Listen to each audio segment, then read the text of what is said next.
Welcome back, guys.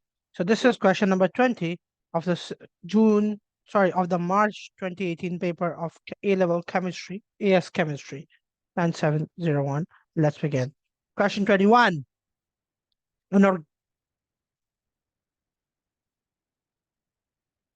an organic ion containing a carbon atom with a negative charge is called a carb anion. An organic ion containing a carbon atom with a positive charge is called a carbocation. Now, the reaction between aqueous sodium hydroxide and 1-bromobutane proceeds by an SN2 mechanism.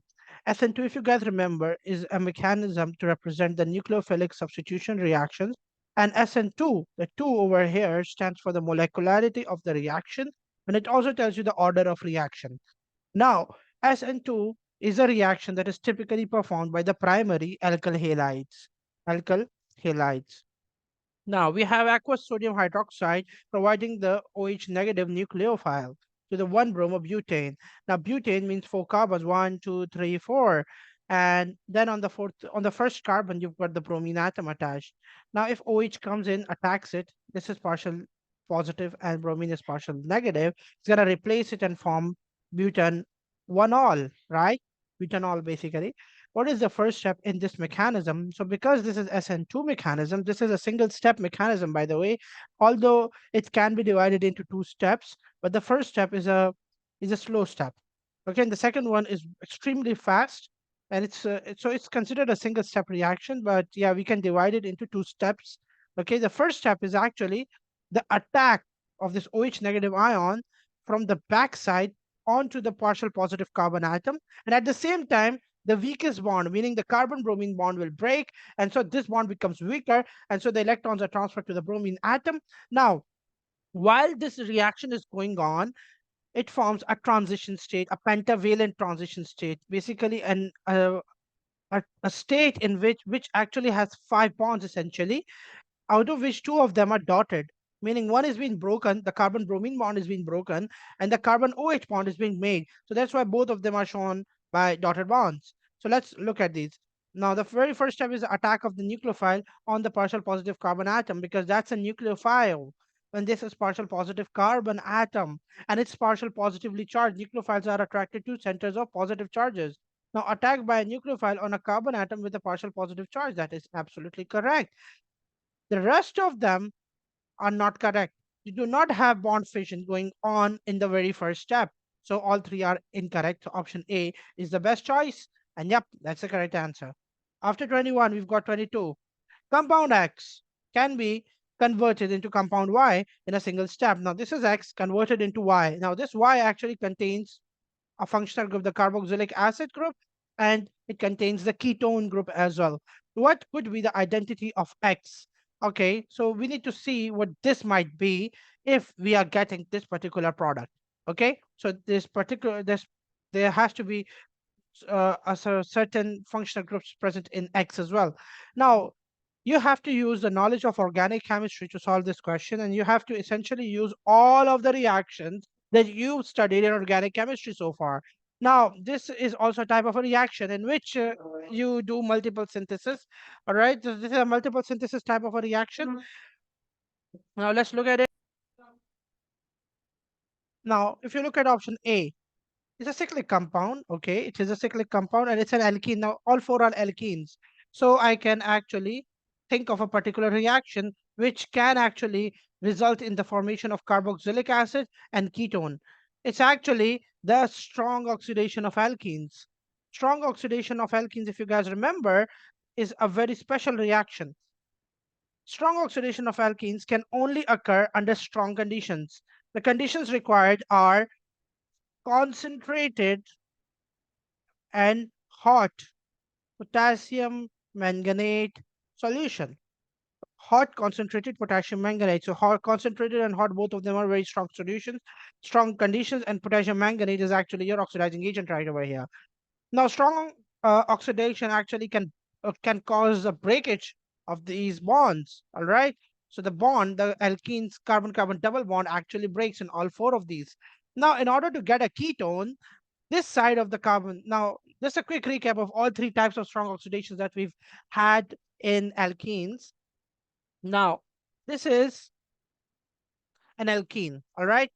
Now, each of these two double bonded carbon atoms will give you two products, depending on what type of groups are attached to them directly. If you have two hydrogens attached directly to a carbon atom, that carbon atom will be oxidized to form carbon dioxide. All right. And we don't have that, so we don't need to worry about that because we don't have carbon dioxide in here anyways. Over here, if one of these two groups is an alkyl group, all right, meaning a hydrocarbon chain, and the other is a hydrogen group, then in that case, this carbon atom would convert into a carboxylic acid actually. This will convert into a carboxylic acid. Yes, this will break off, and this carbon atom will give you a carboxylic acid corresponding to this group. So it's going to actually look like this. R will stay R. The carbon will have an oxygen in front of it and an OH right next to it. This is a carboxylic acid that you get. And how do you get a ketone? Well, ketone is produced when the double bonded carbon atom has two R groups directly attached to it. Okay, when two R groups are present over here. So in this case, this bond breaks, and you just have an oxygen attached in front of the double bond in order to get the ketone. All right, now you guys can see a ketone in here. So this means that one of the two double bonded carbon atoms would have two groups directly attached to it, two alkyl groups, and other side has a high carboxylic acid. This actually means it must have at least one hydrogen on that side of the carbon atom, right? So let's look at the very first one. In the very first one, if this breaks off, this carbon atom right over here has two alkyl chains, right? You can see the cyclic chain first, and you can see a methyl group right over here. So yes, this will result in the formation of a ketone. But what about this side? Yes, you can see that there is nothing coming out of this carbon atom. So this means that yes, this must be a hydrogen. So if this is a hydrogen, then that means this side will convert into a carboxylic acid. Now let's try making it off. Now this bond, once this bond breaks off, the ring will open up. And as the ring opens up, it will look like this. You will have the same alkyl group right over here with the double bonded oxygen right over here. Okay. And now this carbon atom and this carbon atom right over here. Now the second carbon atom is right here. The third one is right here. The fourth one is right here with an alkyl group on top of it. All right. This is the fourth one. And then this is the fifth one. This is the fifth one. Okay. This is the fifth one. And this fifth one actually contains what? Carboxylic acid part. This is the carboxylic acid part. So let's compare these two. Are they exactly the same or different? 1, 2, 3, 4, 5, 6. 1, 2, 3, 4, 5, 6. Okay. Alkyl group right here, alkyl group right here. Yeah, it's exactly the same. So it's option A. Option A again. Option A is correct. So this was also a quick recap of strong oxidation of alkenes and the conditions that are required to oxidize alkenes strongly. All right, hot concentrated KMnO4 is required for strong oxidation of alkenes. And you must know the three configurations of the double bonded carbon atoms right over here. If the double bonded carbon atoms have two hydrogens, they will produce carbon dioxide. If one is a hydrogen, other is an alkyl group, then you will get a carboxylic acid out of that carbon. And if you have two alkyl groups attached to that carbon atom, then in that case, you will get ketone group. Okay, let's move on now. 23. Which compound reacts with 2,4-dinitrophenylhydrazine reagent but does not react with Nolan's reagent? Now, 2,4-DNPH, DNPH, you guys must remember this reagent. All right, you should be familiar with this reagent in organic chemistry. This is a part of organic as well. Now, 2,4-DNPH is actually a reagent that is used to identify carbonyl compound, DNPH, but not specifically aldehydes or ketones. It can just give you a general idea. It can just give you a hint that yes, it's either an aldehyde or a ketone or a ketone. It can be any one of them if this test is positive. All right, if this test is positive. And the test is simple in 2,4-DNPH. If you have any one of these two compounds in here, then in that case, you will actually get this 2,4-DNPH is actually in the solution form. It's in the aqueous form. So if aldehyde or ketone is present in the solution, aldehyde or ketone is present, and it's added to 2,4-DNPH. 2,4-DNPH, by the way, is an orange solution. Okay, orange solution. Orange. Or in some marking schemes, you'll also see yellow solution written. Both of them is actually acceptable. All right. Both of these are acceptable. So 2,4-DNPH in presence of either aldehyde or ketone will convert into 2,4-DNPH. It will still stay 2,4-DNPH, but this time it's going to be 2,4-DNPH precipitate. This is a positive test of 2,4-DNPH, and this will tell you that yes, any one of these two might be present, but you cannot identify which one yet. So you would actually need to do the second test. Second test is usually Tollens test or Felling's test or Benedict's test. All three of them are used to identify aldehydes. Tolerance reagent test is used to identify aldehydes. So if it is used to identify aldehydes, and that actually means that, and if this is negative with the aldehyde test, so this means that aldehydes are not present in here. So the first test for aldehyde and ketone was positive, but the second test for aldehyde was negative. This was specific for aldehyde and it's negative. This actually tells you that no, aldehyde is not there, it's just a ketone. Okay, it's just a ketone. So let's look at these options. It's option one has a ketone in here. What about this one? No, it has an aldehyde. This also has an aldehyde in here. Now, if aldehyde is present, it will not give you the tolerance negative test. And then in this case, it's an alcohol. So option A is the correct answer. Even though there is a ketone in this case, but you also have an aldehyde, right? You need to have only ketone, and only ketone is present right here. All right, carboxylic acids have nothing to do with tolerance reagent anyways, right? It will not react with that. So yet it's option A again. Now 24, structural and stereoisomerism should be considered while answering this question. Molecular formula of X is C5H12O. Compound X reacts with alkaline solution of iodine, can be dehydrated to form two alkenes only. Now, what could be the identity of X? It's C5, H12, and O. All right. It reacts with iodoform test. This is alkaline aqueous iodine is a iodoforms reagent, right?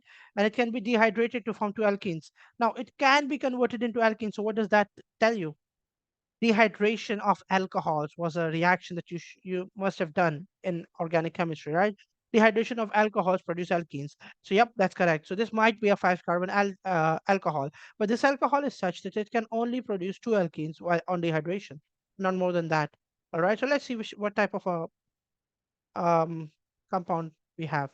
Structural and stereo. We need to identify. We need to consider both of them. Okay. So we've got a five carbon compound right over here. One, two, three, four, five. All right. If I have an OH group right here in the middle, and if I remove it from here, if this is an OH group, let's say this is the compound that we have over here. Take it. This is the compound that we have. Let's add in all the hydrogens as well. I'm just drawing the relevant ones. Okay. When you are dehydrating this alcohol, you either remove the hydrogen, you remove the adjacent hydrogen. So you can remove it from this side or that side. It doesn't really matter much, right? Both of them are acceptable. Now, in this particular case, when you remove it from any one of these two sides, what will happen? You remove all the water from here, you'll get a double bond right over here because it's symmetrical. So even if you do the same on the other side, you'll still get the same product. Now, this is actually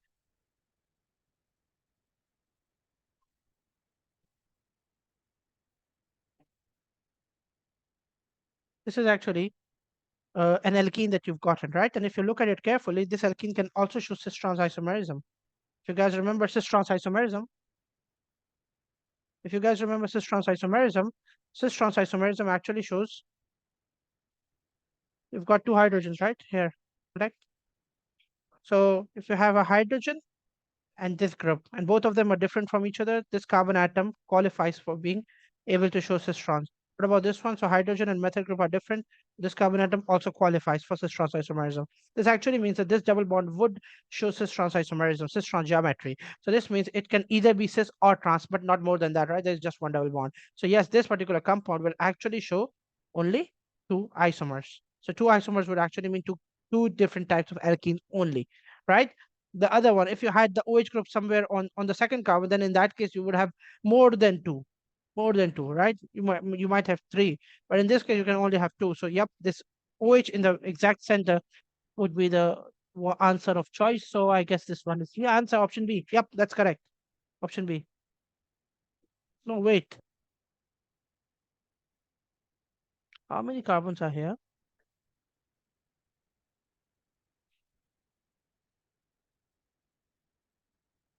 Oh, wait. This is not correct. This is not correct. It also reacts with alkaline icosahedrine, right? This one doesn't react with alkaline icosahedrine, so this cannot be the choice actually. I didn't consider the alkaline aqueous condition. Now, for alkaline aqueous reaction, the OH group must have a methyl group directly attached on that same carbon on which the OH is bonded. All right. So it should be something like this. And there must be an alkyl group right here. So the remaining four carbons are right here in front of it. Not four, actually three. So in this case, one and two. Well, this might not be the right one either. Let's convert this. Let's add in another methyl group right here and here. And now in this case, when you remove out the OH group from here, you'll have a double bond formed in any one of these, right? Any one of these. It's either here or here, same thing, or here.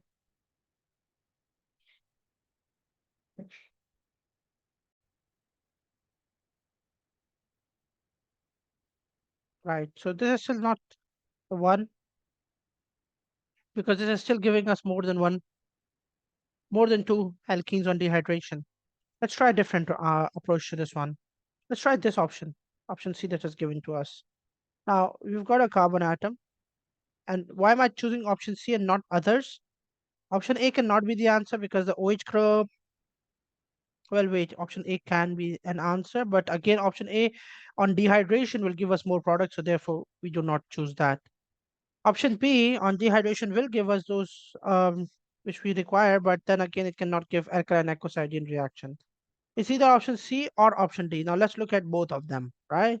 Option D is what I just drew, so it's not the correct answer either.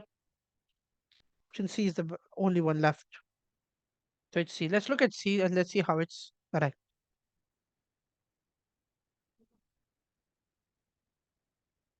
Now in option C, you've got two alkyl groups attached to the same carbon atom. All right. You've got a CH right here and two alkyl groups on the same, then a CH and then an OH on that CH. And then you have a CH3 right here. So yes, it will give a positive iodoform test because on the same carbon, you've got an OH group, an alkyl group, hydrogen. All three are on the same carbon. So yep, that's correct. It's a methyl alcohol.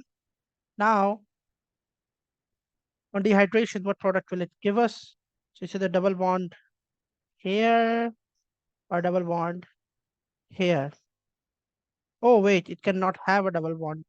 It can have a double bond here is as well, and a double bond here.